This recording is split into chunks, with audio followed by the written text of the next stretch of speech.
187 BNSS को हम लोग पढ़ रहे हैं, जो सीआरपीसी की 167 की करस्पॉन्डिंग सेक्शन है। सब सेक्शन 1, 2, 3, 4 एंड 5 हम ऑलरेडी पढ़ चुके हैं। आज बारी है सब सेक्शन 6 ऑफ 187 बीएनएसएस की।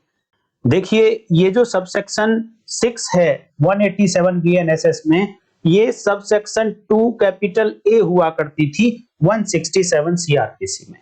167 सीआरपीसी को अगर हम देखें तो ब्रीफ ये कहता है कि अगर किसी पुलिस ऑफिसर ने किसी एक्यूज को अरेस्ट किया और अरेस्ट करने के बाद उसका इन्वेस्टिगेशन, इस केस का इन्वेस्टिगेशन 24 आवर्स में कंप्लीट नहीं हो सकता है, तो उस पुलिस ऑफिसर के ऊपर ड्यूटी लगाई 167 सीआरपीसी या 187 बीएनएसएस ने कि अब वो ऐसे एक्यूज पर्सन को with case diaries nearest magistrate के पास पेश करेगा। और मैंने पिछली वीडियोस में आपको बताया है, सबसेक्शन 3 भी मैंने पढ़ाई थी और मैजिस्ट्रेट में कौन कौन से मैजिस्ट्रेट इंक्लूड होंगे ये बताया था। तो आप ध्यान रखना कि जहां पर केवल मैजिस्ट्रेट वर्ड लिखा है, उसके पहले ना जुडिशियल मैजिस्ट्रेट लिखा ना एग्जीक्यूटिव मैजिस्ट्रेट लिखा, तो उसको आप as per section 3 not sub section 3, as per section 3 of BNSS आप ऐसे मैजिस्ट्रेट को जुडिशियल मैजिस्ट्रेट ही पढ़ेंगे। तो नियरेस्ट मैजिस्ट्रेट मतलब नियरेस्ट जुडिशियल मैजिस्ट्रेट। तो पुलिस ऑफिसर की ड्यूटी लगा दी गई थी कि नियरेस्ट जुडिशियल मैजिस्ट्रेट के समक्ष आप उसको एक्यूज को पेश कर देना with case diaries of the case. अब इसके आगे उस नियरेस्ट मैजिस्ट्रेट की ड्यूटी शुरू हो जाएगी। लेकिन सब सेक्शन 6 में एक अलग सिचुएशन को एक्सप्लेन किया गया है और लिखा गया है और बताया कि अगर मान लो उस पुलिस ऑफिसर को नियरेस्ट जुडिशियल मैजिस्ट्रेट नहीं मिला,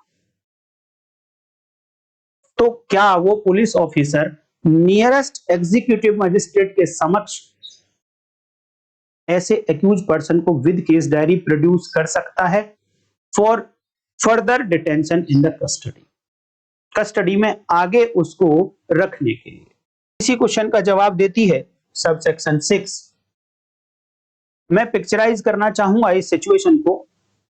हालांकि लैंग्वेज बहुत बड़ी है इस सब सेक्शन की, तो उसको मैंने कोशिश किया है कि आप लोगों को इजी बना दूं जो आसानी से समझ आ जाए। मैं एक प्रैक्टिकल सिचुएशन डिस्कस करना चाहूंगा कि एक केस है, दिल्ली पुलिस उसको इन्वेस्टिगेट कर रही है। दिल्ली पुलिस इन्वेस्टिगेट कर रही है। इन्वेस्टिगेशन के दौरान दिल्ली पुलिस ने एक एक्यूज को अरेस्ट किया। बिहार का कोई मान लो एक डिस्ट्रिक्ट है ए, और उस डिस्ट्रिक्ट में ये कोई प्लेस है, यहां से इस एक्यूज पर्सन को अरेस्ट कर लिया। अब इस पुलिस ऑफिसर की ड्यूटी है कि वो इस प्लेस के जो प्लेस ऑफ अरेस्ट है, इसके सबसे नियरेस्ट जो जुडिशियल मैजिस्ट्रेट हो उसके समक्ष पेश कर दे। तो मान लिया ये नियरेस्ट जुडिशियल मैजिस्ट्रेट थे, इनके समक्ष पेश करना था, लेकिन किसी कारण से ये जुडिशियल मैजिस्ट्रेट साहब अवेलेबल नहीं हैं। तो सबसेक्शन 6 का जो क्रूशियल पॉइंट है वो है कि when a judicial magistrate is not available, nearest judicial magistrate is not available, then वो पुलिस ऑफिसर क्या करेगा। तो अगला क्वेश्चन आता है कि जुडिशियल मैजिस्ट्रेट तो नहीं है, लेकिन यहां पर एक एग्जीक्यूटिव मैजिस्ट्रेट है नियरेस्ट, तो क्या अब इस अरेस्टेड पर्सन को इन एग्जीक्यूटिव मैजिस्ट्रेट के पास ये पेश कर सकता है? जबकि इस डिस्ट्रिक्ट में तो चलो अवेलेबल नहीं थे जुडिशियल मैजिस्ट्रेट, बट इसका एक एडजॉइनिंग डिस्ट्रिक्ट है, उस डिस्ट्रिक्ट में जुडिशियल मैजिस्ट्रेट साहब अवेलेबल हैं। तो क्या ये यहां से ले जाकर यहां पेश कर सकता था? क्योंकि वर्ड यूज हुआ है नियरेस्ट मैजिस्ट्रेट, और अब इस नियरेस्ट मैजिस्ट्रेट को हम ये मानेंगे नियरेस्ट अवेलेबल जुडिशियल मैजिस्ट्रेट, ऐसे जुडिशियल मैजिस्ट्रेट जो नियरेस्ट भी हो बट अवेलेबल भी हो। तो ये वाले तो नियरेस्ट मैजिस्ट्रेट अवेलेबल नहीं है, तो क्या दूसरे डिस्ट्रिक्ट के जुडिशियल मैजिस्ट्रेट जो इनके बाद में नेक्स्ट नियरेस्ट थे उनको पेश कर सकते हैं क्या? बिल्कुल कर सकते हैं, क्योंकि वहां पर वर्ड यूज हुआ है सबसेक्शन 2 में, shall the police officer shall transmit the copy of the case diaries and forward the accuse person to the nearest magistrate. तो नियरेस्ट ये अवेलेबल नहीं थे, तो फिर तो ये नियरेस्ट मैजिस्ट्रेट हो गई। बट बीच में क्या सिचुएशन आई कि यहां पर एक एग्जीक्यूटिव मैजिस्ट्रेट अवेलेबल हैं जो जुडिशियल तो नहीं है बट एग्जीक्यूटिव हैं, बट ये ऐसे मैजिस्ट्रेट हैं कि जुडिशियल मैजिस्ट्रेट्स की पावर इनको दी गई। तो क्या ऐसे मैजिस्ट्रेट के पास एक्यूज को पेश किया जाएगा? तो क्या पुलिस ऑफिसर बाउंड है, मैंडेटरी है कि इन्हीं के पास किया जाएगा, यहां नहीं किया जाएगा? ऐसे ही क्वेश्चंस के आंसर देती है सबसेक्शन 6। और मैं ये कहता हूं कि दिल्ली का जुडिशियल मैजिस्ट्रेट यहां है, तो क्या सीधे यहां से अरेस्ट करने के बाद दिल्ली लाके पेश कर सकते हैं? क्योंकि जर्नी का टाइम, यहां से यहां तक जो जर्नी का टाइम लगेगा वो तो एक्सक्लूडेड है इस 24 आवर्स में से, क्योंकि 24 आवर्स में पेश करना है। इन्हीं सभी बातों का जवाब देती है सबसेक्शन 6। सबसेक्शन 6 की लैंग्वेज पे मैं जाऊं उससे पहले मैं आप लोगों को कुछ क्वेश्चन आंसर फॉर्म में ये बताने की कोशिश करूंगा कि सबसेक्शन 6 कहती क्या है। If nearest judicial magistrate is not available, whether police officer may produce arrested accused person before an executive magistrate nearer to him? यही क्वेश्चन जो मैंने पहले डिस्कस किया। तो इसका आंसर अब आप देख लीजिए, इसका आंसर है यस, वो कर सकता है। ध्यान देना, जो मैंने पीछे पिक्चराइज किया था वहां पे क्या लिखा था, मैंने किस तरीके से पिक्चर बनाई थी, उसको ध्यान में रखना। यस, वो पेश कर सकता है, बट वो मैजिस्ट्रेट कैसा होना चाहिए? एग्जीक्यूटिव मैजिस्ट्रेट वो ऐसा होना चाहिए जिसके ऊपर upon whom the powers of a judicial magistrate have been conferred। आप जब लैंग्वेज पढ़ने जाएंगे तो वहां पर लिखा मिलेगा on whom powers of a magistrate have been conferred, वहां जुडिशियल मैजिस्ट्रेट नहीं मिलेगा। बट मैं फिर बता रहा हूं आपको, जब सेक्शन 3 ऑफ बीएनएसएस पढ़ेंगे तो जहां केवल मैजिस्ट्रेट वर्ड लिखा है वहां जुडिशियल मैजिस्ट्रेट ही पढ़ा जाएगा। तो मैंने आपको समझने के लिए जुडिशियल मैजिस्ट्रेट, जिसके ऊपर जुडिशियल मैजिस्ट्रेट की पावर्स दी गई हो, ऐसे एग्जीक्यूटिव मैजिस्ट्रेट को वो पुलिस ऑफिसर प्रोड्यूस कर सकता है। लेकिन अब मेरा नेक्स्ट क्वेश्चन है कि अगर नियरेस्ट जुडिशियल मैजिस्ट्रेट अवेलेबल नहीं है तो क्या अब उसको नियरेस्ट एग्जीक्यूटिव मैजिस्ट्रेट के पास ही पेश करना पड़ेगा? इस क्वेश्चन का जवाब मिलेगा आपको, लैंग्वेज में लिखा हुआ है। देखिए वर्ड्स यूज हुए, the officer in charge of police station, या फिर वो police officer who is making investigation where a magistrate is not available. तो ये दोनों पुलिस ऑफिसर में, देखिए वर्ड देख लीजिए, ये दोनों पुलिस ऑफिसर में शैल वर्ड नहीं यूज हुआ, transmit the nearest executive magistrate on whom the powers of a magistrate have been conferred। अगर उस पुलिस ऑफिसर ने ये डिसाइड कर लिया कि चलो इस केस से रिलेटेड डायरीज हम नियरेस्ट एग्जीक्यूटिव मैजिस्ट्रेट को फॉरवर्ड कर देते हैं, बिकॉज वहां पर मे वर्ड यूज हुआ था, और उसने अगर एक बार ऐसा डिसाइड किया तो फिर उस पुलिस ऑफिसर को बाउंड कर दिया कि अब आप at the same time, shall word use हुआ है, at the same time forward the accused to such magistrate, executive magistrate. उसी एग्जीक्यूटिव मैजिस्ट्रेट के समक्ष आप इस एक्यूज को भी फिर फॉरवर्ड करेंगे ही करेंगे। अब दूसरा क्वेश्चन उठता है कि क्योंकि यहां पर पुलिस ऑफिसर की डिस्क्रिशन है, तो दूसरा क्वेश्चन ये उठता है कि मान लो उसने ऐसा डिसीजन नहीं लिया, क्योंकि डिस्क्रिशन है तो वो चाहे तो पेश करे चाहे ना पेश करे। मान लो ना पेश करने का उसने डिसीजन ले लिया, तो ऐसी सिचुएशन में क्या करेगा वो पुलिस ऑफिसर? तो उसको छूट है कि इस नियरेस्ट मैजिस्ट्रेट से अलग कोई दूसरे डिस्ट्रिक्ट में भी नियरेस्ट मैजिस्ट्रेट हो तो उनके सामने भी पेश करके वो फर्दर डिटेंशन को ऑथराइज करा सकता है। नेक्स्ट क्वेश्चन का जवाब हम ऑलरेडी दे चुके हैं, whether such obligation upon the police officer is mandatory और डिस्क्रिशनरी। तो इसका जवाब ऑलरेडी हम दे चुके हैं कि ये उसकी डिस्क्रिशन है कि वो नियरेस्ट एग्जीक्यूटिव मैजिस्ट्रेट के पास केस डायरीज को ट्रांसमिट करे या ना करे। और एक बार डिसीजन ले लिया कि हाँ नियरेस्ट मैजिस्ट्रेट के पास केस डायरी ट्रांसमिट करनी है, तो दूसरी कंडीशन की एक्यूज को फिर वहां फॉरवर्ड किया ही जाएगा, ये बाइंडिंग है उसके। अब बात करेंगे कि पुलिस ऑफिसर ने डिसाइड किया कि नियरेस्ट एग्जीक्यूटिव मजिस्ट्रेट के पास ही उसको फॉरवर्ड करना है एक्यूज को, तो यहां पर अब एग्जीक्यूटिव मजिस्ट्रेट की ड्यूटी शुरू हो जाएंगी, उसकी पावर शुरू हो जाएगी। तो क्वेश्चन है next, what are the duties and powers of such executive magistrate? ये आपको पता होनी चाहिए, पावर्स भी पता होनी चाहिए और ड्यूटीज भी पता होनी चाहिए। तो नंबर एक ड्यूटी देखिए, he may authorize detention of the accused in such custody as such executive magistrate may think fit। उसको ये पावर दे दी गई कि उन एग्जीक्यूटिव मजिस्ट्रेट साहब को जो उचित लगे जैसी कस्टडी में भेजना, इस केस के फैक्ट्स एंड सर्कमस्टांसेस को देखने के बाद जैसी कस्टडी में भेजना उचित लगे वैसी कस्टडी में एग्जीक्यूटिव मजिस्ट्रेट साहब इस एक्यूज को भेज दें, ऐसी उनके पास पावर आ गई। बात नंबर एक। नंबर दो, जब वो किसी भी कस्टडी में भेजेंगे तो दूसरी ड्यूटी उनके ऊपर लगाई गई है, he shall record reasons for doing so. अगर वो किसी भी कस्टडी में भेजना चाहते हैं तो उनको रीजंस रिकॉर्ड करने पड़ेंगे कि उनको क्यों ऐसा लग रहा है कि कस्टडी में भेजना चाहिए। Number three duty, he can authorize such detention for a maximum period of 7 days। आपने जब jurisdictional magistrate, non jurisdictional magistrate, जो जुडिशियल मैजिस्ट्रेट होते हैं उनके बारे में देखा था, तो उनको फर्स्ट टाइम में पावर दी गई थी कि आप 15 डेज के लिए फ्रॉम टाइम टू टाइम, 2 बार में, 4 बार में, 5 बार में, इन होल 15 दिन तक आप कस्टडी को एक्सटेंड कर सकते हैं, 15 दिन की कस्टडी में डिटेन कर सकते हैं। बट जब एग्जीक्यूटिव मजिस्ट्रेट की बात आती है तो वही पीरियड 15 डेज वाला घटकर हो जाता है ओनली 7 डेज।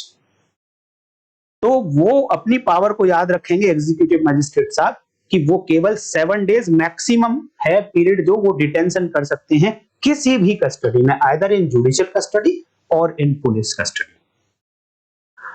अब क्वेश्चन आता है कि मान लो ये पीरियड 7 डेज एक्सपायर होने वाला है, तो उनके ऊपर क्या कोई और ड्यूटी लगाई गई है? यस, इसी सेक्शन ने बताया, before expiry of such period of 7 days he shall forward the accused as well as transmit record of the case to the nearest judicial magistrate। यहां पर थोड़ा सा कंसंट्रेट करना आप, before expiry of 7 days important word है कि जो 7 दिन हैं उनके खत्म होने से पहले पहले एक ड्यूटी है एग्जीक्यूटिव मजिस्ट्रेट की, और वो ड्यूटी है कि उस एक्यूज को और इस केस से रिलेटेड जितना भी रिकॉर्ड है वो रिकॉर्ड, और जो डायरीज इनके सामने पेश की गई उनकी कॉपी, सबके सब तीनों बातों को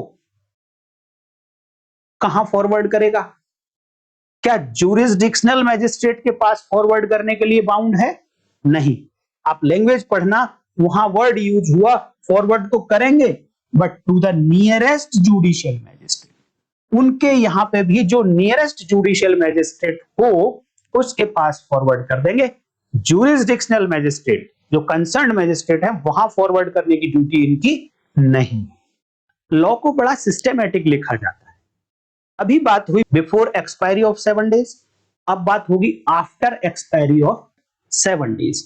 तो इसी सब सेक्शन में लिखा गया, on expiry of such period of 7 days the accuse shall be released on bail। अगर ये एग्जीक्यूटिव मजिस्ट्रेट साहब ने अपना टोटल पीरियड एग्जॉस्ट कर दिया, 7 दिन निकल गए उनकी कस्टडी के, तो कहा गया कि अब ऐसे पर्सन को बेल पर रिलीज कर दिया जाएगा।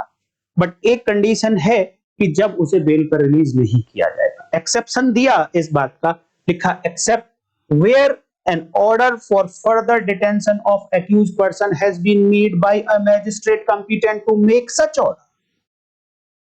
एक एक्सेप्शन लगा दिया कि बेल पर आप मत छोड़ना, कब? जब फर्दर डिटेंशन का ऑर्डर एक ऐसे मैजिस्ट्रेट ने किया हो जो कंपिटेंट हो ऐसा ऑर्डर करने के लिए। अब इस कंपिटेंट मैजिस्ट्रेट में देखिए यहां पर ज्यूरिसडिक्शनल मैजिस्ट्रेट नहीं लिखा है, उन्होंने लिखा है competent magistrate for further detention. तो जब आपने सबसेक्शन 2 ऑफ 187 पढ़ी थी तो वहां पर दो मैजिस्ट्रेट थे जो कंपिटेंट थे फर्स्ट 15 डेज की डिटेंशन को ऑथराइज करने के लिए, और वो दोनों मैजिस्ट्रेट जुडिशियल थे, और दोनों मैजिस्ट्रेट ऐसे थे, वो जुडिशियल मैजिस्ट्रेट, चाहे उनका इस केस को ट्राई करने का जुरिडिक्शन था या नहीं था, उनके पास टाइम कितना था ऑथराइजेशन का, maximum period 15 days. But executive magistrate साहब के पास कितना है, ओनली 7 डेज। तो इस कंपिटेंट मैजिस्ट्रेट में कौन कौन से मैजिस्ट्रेट हो सकते हैं? इस कंपिटेंट मैजिस्ट्रेट में क्या केवल और केवल जुडिशियल मैजिस्ट्रेट हैं? नहीं, competent magistrate for further detention. और अभी 7 दिन गुजरे हैं, तो पहले 15 दिन के जो कस्टडी के ऑर्डर हो सकते हैं, पहले 15 दिन जो डिटेंशन के ऑर्डर कर सकते हैं, वो दोनों टाइप के मैजिस्ट्रेट कर सकते हैं, चाहे वो ज्यूरिसडिक्शनल हो चाहे वो नॉन ज्यूरिसडिक्शनल हो। तो अब ये जो नियरेस्ट जुडिशियल मैजिस्ट्रेट हो जिनके पास ज्यूरिसडिक्शन नहीं है, उनके पास अभी भी 8 डेज का टाइम बचा है। 8 दिन के लिए ऐसे एक्यूज पर्सन को कस्टडी में डिटेन करने के लिए अभी भी ऑथराइज हैं। तो इस कंपिटेंट मैजिस्ट्रेट में दोनों हैं, बट नॉन ज्यूरिसडिक्शनल मैजिस्ट्रेट केवल 8 डेज के लिए, केवल 8 डेज के लिए फर्दर डिटेंशन ऑर्डर कर सकते हैं। और जो ज्यूरिसडिक्शनल मैजिस्ट्रेट हैं वो तो ये 8 डेज के साथ साथ आगे भी सबसेक्शन 3 में ऑर्डर कर सकते हैं 90 डेज और 60 डेज के लिए। तो जब ऐसे दोनों में से किसी भी मैजिस्ट्रेट का ऑर्डर हो फर्दर डिटेंशन का, तो ही इस एक्यूज को बेल पर रिलीज नहीं किया जाएगा after expiry of 7 days. Otherwise अब इस एक्यूज पर्सन को बेल पर रिलीज कर दिया जाएगा, बिकॉज यहां पर सेल वर्ड यूज हुआ है। अब एक नेक्स्ट और लास्ट क्वेश्चन ये है कि जो एग्जीक्यूटिव मैजिस्ट्रेट साहब ने 7 डेज के लिए टोटल कस्टडी दी एक्यूज पर्सन की, चाहे वो जैसी भी कस्टडी रही हो, पुलिस कस्टडी और जुडिशियल कस्टडी, क्या ये 7 डेज उन 90 डेज और 60 डेज में काउंट किए जाएंगे जो period subsection 3 of section 187 BNSS लिखा हुआ है? तो उसका जवाब यही सबसेक्शन 6 में ही लिखा गया है कि हाँ काउंट होंगे, 90 डेज और 60 डेज में काउंट होंगे, लेकिन एक कंडीशन लगा दी है। कब काउंट होंगे? ध्यान देना, काउंट तो होंगे, but when such further detention order is made by a magistrate who is competent to make such order। जो भी मैंने पीछे बात बताई थी कि आफ्टर एक्सपायरी ऑफ 7 डेज उसको तभी कस्टडी में रखा जा सकता है जब कंपिटेंट मैजिस्ट्रेट फर्दर डिटेंशन का ऑर्डर कर दे। अगर मान लो किसी कंपिटेंट मैजिस्ट्रेट का फर्दर डिटेंशन का ऑर्डर नहीं आया, तो अब उसको बेल पर रिलीज कर दिया जाएगा। तो क्या ये 7 डेज उस 90 डेज और 60 डेज में काउंट किया जाएगा जो सबसेक्शन 3 ऑफ 187 बीएनएसएस में लिखा गया है? लैंग्वेज आप पढ़ लें, कंडीशन लगाई हुई है, केवल और केवल जब काउंट किया जाएगा when further detention order of a competent magistrate has been made। It means अगर ये ऑर्डर नहीं हुआ है तो फिर ये आंसर नो हो जाएगा। तो ये 7 डेज काउंट तो किए जाएंगे केवल और केवल इस कंडीशन में। क्योंकि इस सबसेक्शन की लैंग्वेज लंबी थी, तो मैंने बेयर एक्ट की लैंग्वेज आपको ना दिखाकर उससे रिलेटेड कॉन्सेप्ट्स को आपको यहां पर दिखाया। उम्मीद करता हूं कॉन्सेप्ट क्लियर हो गए होंगे। अभी भी आपको अगर कोई डाउट है या मन में कोई क्वेश्चन आ रहा है, क्योंकि लॉ में बहुत सारी सिचुएशन बन सकती है, क्वेश्चन आ सकता है, तो आप क्वेश्चन जरूर बताइए, मुझे कमेंट करके वीडियो पर बताइएगा, मैं कोशिश करूंगा उसका आंसर दूंगा। और वीडियो अगर आपको अच्छी लगी, इंफॉर्मेशन अच्छी लगी, तो वीडियो को लाइक जरूर करिए। मैं संजीव सिकरवार लीगल लैंप पर ऐसी ही और वीडियोज के साथ आपसे मिलता रहूंगा। तो आज इतना ही, नेक्स्ट वीडियो में फिर मिलेंगे, तब तक के लिए नमस्कार, जय हिंद।